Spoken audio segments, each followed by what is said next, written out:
Conservative by name, conservative by nature. We Conservatives don't like protests or petitions. In recent years, we've only just really begun to show our true numbers at events like the March for Life, even though we understand that tens of thousands of lives are taken every year in abortion clinics. But you'll almost never see us organise a counter-protest. We're far too polite for that. We don't resist the constant hijacking of language by the left.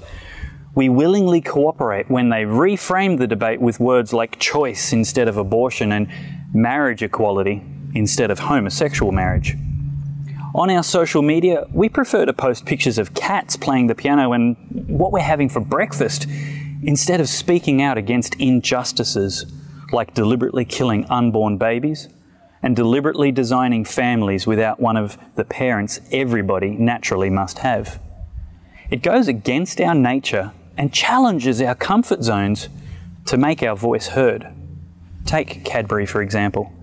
Islam is the biggest persecutor of the world's most persecuted people group, Christians.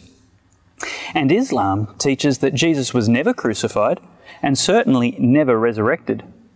Yet Cadbury feels the need as a brand to fundraise for Islam with chocolates to celebrate a Christian holy day no good Muslim believes in.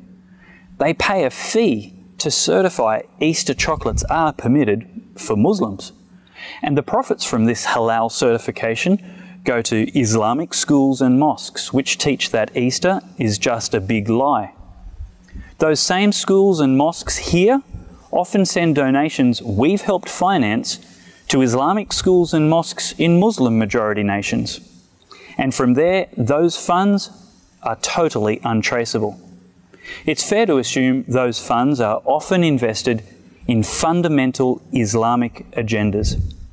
Funds contributed to by Christians celebrating a Christian holiday in a culturally Christian nation for an ideology that is unrivaled for its anti-Christian history and teachings. It's time we Conservatives stopped blindly dismissing the ideologies and agendas we're funding by the brands we're buying. I know ignorance is bliss, but our apathy and indifference is literally providing comfort to the enemies of our brothers and sisters internationally and our own social values domestically. It's so easy to make a huge difference by simply changing brands.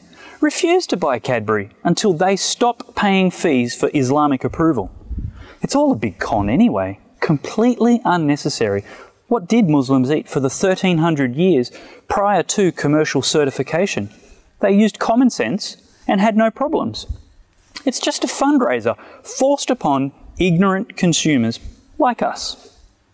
Let's get into this game of consumer activism and tell the big companies interfering in Australian politics and undermining our traditional Judeo-Christian values that we won't buy from them until they butt out and simply do their job without pandering to radical fringe agendas.